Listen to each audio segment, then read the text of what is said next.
Be wyt ti'n gallu deud wrtho fi am y gêm? Wel, gêm hen iawn. Mae hi'n mynd yn ôl tan 30 ganrif ar 10. Waw. Ie, ti'n medru dychmygu'n iawn.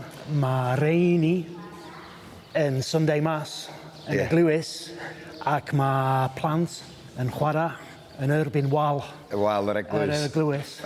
Dyna sut mae o wedi tyfu. Felly, sut mae'n chwarae? Efo'r dwylo, ie? Efo dwylo Gwilym bare hands, ond mae bobl proffesiynol yn gwisgo plasters, achos mae'r bel yn galed.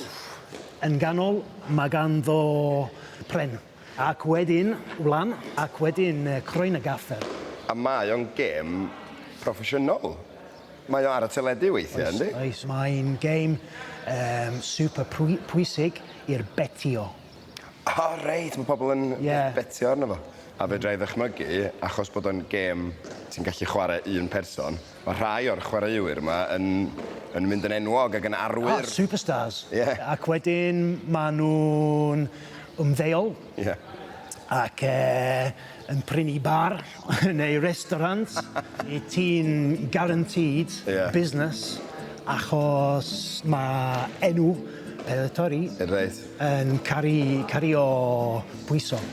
Reit, waw, felly mae yna parch mawr at chwaraewyr pelota da.